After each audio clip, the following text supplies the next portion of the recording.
Hello और आज के इस एक्सप्लेनर में स्वागत है। आज हम बात करेंगे शक्ति, अहंकार और एक ऐसी बेजोड़ योद्धा रानी के क्रोध की जिसके आगे देवता भी नतमस्तक थे। चलिए बिना किसी देरी के सीधे इस एपिक पौराणिक कहानी में डाइव करते हैं और इसके रहस्यों को समझते हैं। 16,100 16,100 सुनकर लगता है ना कि ये सिर्फ एक गिनती है, पर ध्यान दीजिए, ये कोई आम अंक नहीं है।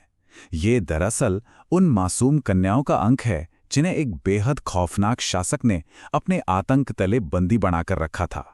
जरा उस स्केल के बारे में सोचिए और ध्यान रखिएगा, ये अंक आगे चलकर हमारी इस कहानी का एक सबसे बड़ा हिस्सा बनने वाला है। अब नरक चतुर्दशी के बारे में तो हम सभी जानते हैं, राइट? रोशनियों का त्योहार। लेकिन क्या कभी किसी के दिमाग में ये सवाल आया है कि दरअसल ये त्योहार एक योद्धा देवी के क्रोध और उनके भयानक शौर्य का जश्न मनाता है? साउंड्स कंप्लीटली अनबिलीवेबल है ना? आज हम इसी डीप मिस्ट्री को अंजाम तक ले जाएंगे और समझेंगे कि आखिर इसके पीछे की असली कहानी क्या है। तो चलिए कहानी की शुरुआत करते हैं पहले भाग से, नरकासुर का वो भयानक आतंक जो लगातार बढ़ता ही जा रहा था। सबसे बड़ा सवाल ये उठता है कि आखिर ये नरकासुर इतना ताकतवर और बेखौफ बना कैसे? इसका राज छिपा है ब्रह्मा जी के दिए गए एक वरदान में। नरकासुर को एक अल्टीमेट बून मिला था कि उसका अंत केवल और केवल उसकी सगी माता के हाथों ही हो सकता है। बस इस एक चीज ने उसके अंदर ये अहंकार भर दिया कि वो इस सृष्टि में लिटरली अमर है। उसको लगा अब तो मुझे कोई हरा ही नहीं सकता। और जब किसी को लगता है कि वो इनविंसिबल है तो क्या होता है? उसके पापों का घड़ा भरने लगता है। नरकासुर का अहंकार इतना बढ़ गया कि उसने सीधे स्वर्ग पर अटैक कर दिया। उसने इंद्रदेव को हरा दिया, यहां तक कि देव माता अदिति के कुंडल छीन लिए और वरुण देव का छत्र भी हथिया लिया। सच में उसके अपराध और अहंकार की सारी हदें पूरी तरह पार हो चुकी थीं। और यहीं से शुरू होता है हमारा दूसरा भाग, सत्यभामा का दृढ़ संकल्प। इस मोड़ पर कहानी में आता है एक माइंड ब्लोइंग ट्विस्ट। जब श्री कृष्ण की पत्नी सत्यभामा को इन अत्याचारों के बारे में पता चला, खासकर देव माता अदिति के अपमान और औरतों पर हो रहे जुल्म के बारे में, उनका क्रोध आसमान छू गया। सत्यभामा, जो कि खुद पृथ्वी देवी की अवतार थीं, उन्होंने एकदम जिद पकड़ ली कि वो खुद इस युद्ध में शामिल होंगी। ये कोई आम बात नहीं थी। ये एक ऐसी शक्तिशाली महिला की कहानी है जो अन्याय देखकर चुप नहीं बैठी, बल्कि खुद मैदान जंग में उतरने को तैयार हो गई। अब बढ़ते हैं तीसरे हिस्से की तरफ, प्रागज्योतिषपुर, नरकासुर का वो किला जिसे बिल्कुल अभेद्य माना जाता था। देखिए, प्रागज्योतिषपुर कोई नॉर्मल फोर्ट्रेस नहीं था। इसे तोड़ना करीब करीब नामुमकिन था। इसकी 4 लेयर्स की भयानक सिक्योरिटी थी। पहाड़, अग्नि, पानी और वायु, एक के बाद एक डेडली ऑब्स्टिकल्स। लेकिन श्री कृष्ण और सत्यभामा कहाँ रुकने वाले थे?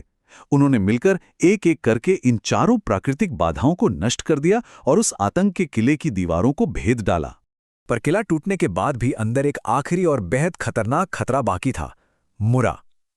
ये एक भयानक 5 सिर वाला विशालकाय राक्षस था जो इस किले को गार्ड कर रहा था। यहां श्रीकृष्ण ने अपनी गदा और सुदर्शन चक्र का प्रयोग करके इस मुरा का काम तमाम किया। और एक बहुत ही रोचक त्रिविया यहां यह है कि इसी अद्भुत शौर्य के बाद श्री कृष्ण को मुराड़ी नाम मिला, जिसका मतलब ही है मुरा राक्षस का शत्रु। कमाल की डिटेल है ना ये। इसके बाद शुरू होता है चौथा और सबसे इंटेंस भाग, महायुद्ध और नरकासुर का अंत। ध्यान दीजिएगा, ये जो पल है ना, ये इस पूरे एपिक का सबसे बड़ा टर्निंग पॉइंट है। एकदम गूज़बम्स वाला मोमेंट। नरकासुर ने भारी युद्ध के बीच एक बेहद घातक शक्ति का प्रहार किया और यहां श्रीकृष्ण ने एक ब्रिलियंट टैक्टिकल मूव चला। उन्होंने मूर्छित होने का यानी बेहोश होने का नाटक किया और जैसे ही कृष्ण जमीन पर गिरे, सत्यभामा का क्रोध अपने चरम पर पहुंच गया। उन्होंने बिना 1 सेकंड गवाए धनुष उठाया और तीरों की ऐसी भयानक बौछार शुरू की जिसका नरकासुर ने सपने में भी नहीं सोचा होगा। एकदम एक्सप्लोसिव काउंटर अटैक। और यहीं पर सामने आता है वो माइंड ब्लोइंग लूप होल। याद है ब्रह्मा जी का वो वरदान कि नरकासुर को सिर्फ उसकी मां मार सकती है? किस्मत का खेल देखिए। सत्यभामा खुद पृथ्वी देवी का रूप थीं, यानी नरकासुर की माता। तो टेक्निकली उनके हाथों से निकले तीर उसके लिए सीधे मौत बन गए। ब्रह्मा जी के वरदान की शर्त लिटरली पूरी हो गई और उस अहंकारी शासक का अंत एकदम तय हो गया। नरकासुर अब आखिरी सांसें ले रहा था, पर मरते मरते आखिरकार उसे अपनी गलती का एहसास हो गया। उसने एक आखिरी प्रार्थना की कि उसके मरने के इस दिन को कोई शोक या दुख की तरह ना मनाए, बल्कि इसे एक उत्सव की तरह मनाया जाए। और एग्जैक्टली यही वजह है कि अंधकार पर प्रकाश की इस मैसिव जीत को आज हम नरक चतुर्दशी के त्योहार के रूप में सेलिब्रेट करते हैं। अब आते हैं कहानी के 5वें और सबसे हार्ट वार्मिंग हिस्से पर, कन्याओं का उद्धार और उनके सम्मान की वापसी। यहां हम वापस आते हैं उस शुरुआती चौंका देने वाले नंबर पर। 16,100 कन्याएं, आखिरकार वो सारी मासूम जिंदगियां अब उस डार्क और पीड़ादायक कैद से आजाद हो चुकी थीं।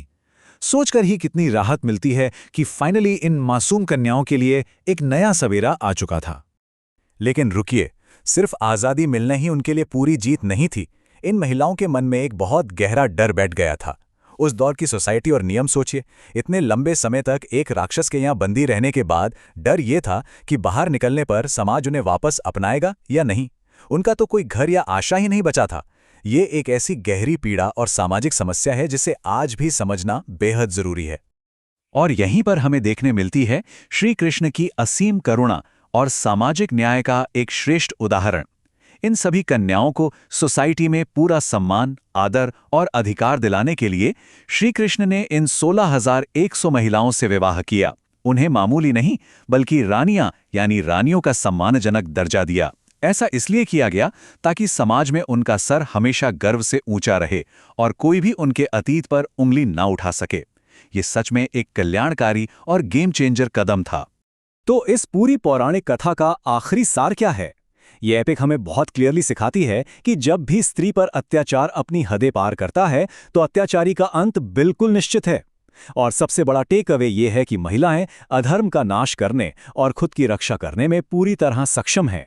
रानी सत्यभामा का शौर्य इसका सबसे बड़ा और जिंदा प्रमाण है। इस एक्सप्लेनर को खत्म करते हुए एक गहरा सवाल छोड़कर जा रहा हूं। आज के इस मॉडर्न दौर में अधर्म के ऐसे कौन से नए किले बन गए हैं जिन्हें तोड़ने के लिए आज भी एक योद्धा के उसी दृढ़ संकल्प की जरूरत है? इस बारे में सोचना जरूरी है, क्योंकि ये कहानी पौराणिक जरूर है पर इसकी सीख और इसका मैसेज आज भी हमारे आसपास पूरी तरह प्रासंगिक है।